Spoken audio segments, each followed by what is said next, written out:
అమ్మ ఆజ్ఞ. మేమెవరమో తెలుసా? ఆ అమ్మకు భర్త. అమ్మకు భర్తవో అమ్మమ్మకో నాకు తెలీదు. అమ్మ మాట అంటే మాటే, లోనికి వెళ్ళడానికి వీల్లేదు. బాలక, ఏమిటి హఠం?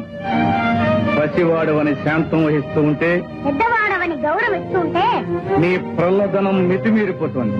ఈ అహంకారం మరీ ఎక్కువ అవుతుంది.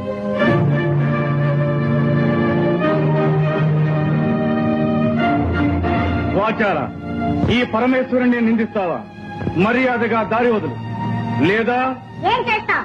ఈ బండారా నాకు తెలీదా? ఈ నాటకాలు చాలించి వచ్చిన దాన్ని వెళ్ళు, లేదా ఈసారి శక్తితో ఈ తల 1000 చక్కలు చేస్తాను. ఇక నిన్ను క్షమించరా.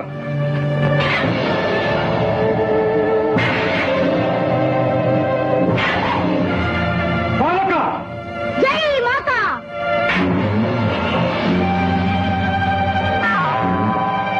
అయ్యో, అమ్మ చెప్పిన మాట మర్చిపోయి ఆయుధాన్ని విసిరేశాను. జై మాత.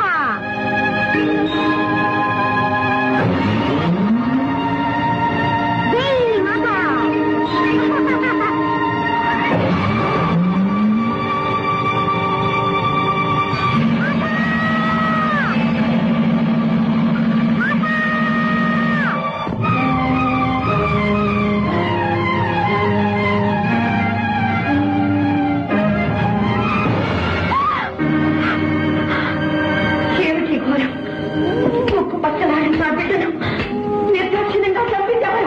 పార్వతి, ఈ పసివాడు నీ బిడ్డడా? అవును, నా బిడ్డడే. విశ్వ కళ్యాణం కోసం ముక్కోటి దేవతలు ఒక్కటే కోరుకున్న వరపుత్రుడు. నా కలలో ఊహల్లో రూపురేఖలు దిద్దుకొని ఊపిరి పోసుకున్న నా మానస పుత్రుడు, నా కంటి వెలుగు. నా బిడ్డని మీరే దయా దాక్షిణ్యరహితంగా మీ 3వ నేత్రంతో భస్మం చేశారా? ఈ శక్తి సామర్థ్యాలన్నీ ఈ పసివాడి మీద చూపించారా? అపర్ణ, ఆవేశంలో జరిగిన అనర్థానికి మేము ఎంతో చింతిస్తున్నాం. మీ సానుభూతి మాటలతో నా శోకాగ్ని చల్లారదు, నా హృదయం శాంతించదు. ఆనాడు అనంత శక్తివంతమైన మీ తేజస్సును ధరించలేకుండా అగ్నిహోత్రుడు అంతరాయం కలిగించాడు. ఈనాడు ఆదిశక్తి అంశతో జన్మించిన ఈ అవతారమూర్తిని మీరు దగ్ధం చేశారు. ఈ క్షోభ నేను భరించలేదు, ఈ పసివాడు నేను జీవించలేదు. తక్షణం నా బిడ్డని సజీవుని చేయండి, లేదా మీ భవానికి మరణం, ఈ ప్రపంచానికి ప్రళయం. శాంతించు సోదరి, శాంతించు. ఈ పసివాణ్ణి బ్రతికించే భారం మాది. పరమేశ్వర, ఈ విగతమస్తకునికి ఎవరి శిరస్సు తెచ్చి తగిలించాలన్నదే సమస్య. నారాయణ నారాయణ, ఆ అదృష్టం ఎవరి శిరస్సుకు దక్కుతుందో. నువ్వు కోరుకున్నట్టే జరుగుతుంది. ఎల్లప్పుడూ నువ్వు మా సమక్షంలోనే ఉంటావు, మమ్మల్ని చూస్తూ ఉంటావు. అంతేకాదు, ఈనాటి నుండి మాకు నీపై గల వాత్సల్యానికి చిహ్నంగా గజ చర్మాన్ని ధరించి కృత్యవాసుడనే పేరుతో పిలువబడతాం. నంది, భృంగి, మీరు వెళ్లి ఎవరైతే ఉత్తర దిశను తలపెట్టి శయనిస్తూ ఉంటారో వారి శిరస్సు ఖండించి తీసుకురండి. వెళ్ళండి.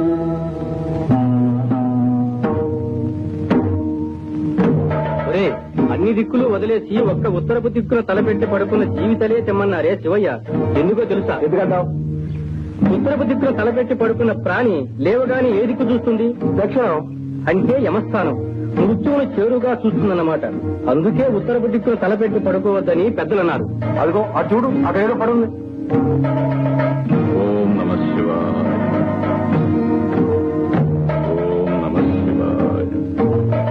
ఒరే, ఈ ఏనుగు ఉత్తరపు దిక్కునే తలపెట్టి పడుకుందిరా. దీని తల తీసుకోవడం.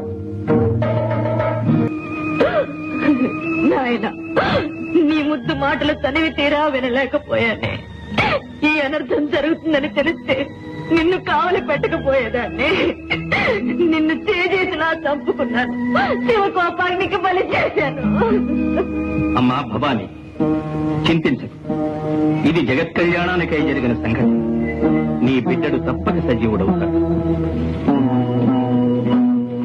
ప్రభు, దశ దిశలు వెతికారు. ఉత్తర దిక్కును తలపెట్టి శయనిస్తూ ఈ గజారామం మాత్రం దొరికినది. పరమేశ్వర, ఈ హస్తి మస్తకమును ఆ దేహమునకు సంధించి ప్రాణప్రతిష్ఠగా వద్దు వద్దు.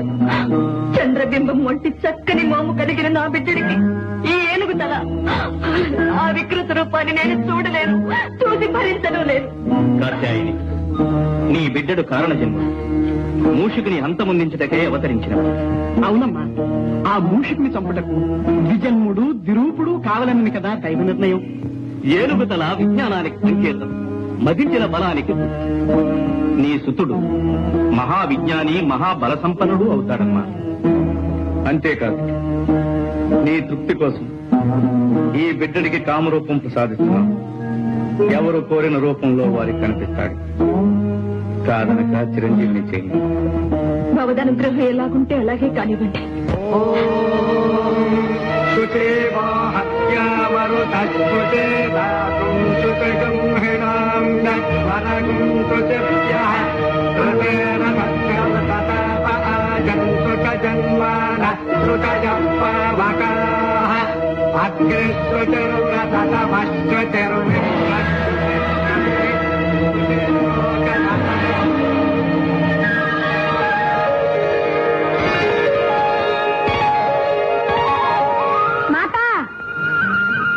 నాయనా,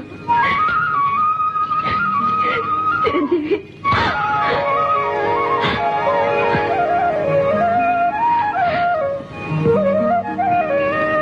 చిరంజీవి, వీరే మీ పితృదేవుడు పరమేశ్వరుడు. వందనాలు శ్రీరస్తు. వందనాలు. శుభమస్తు.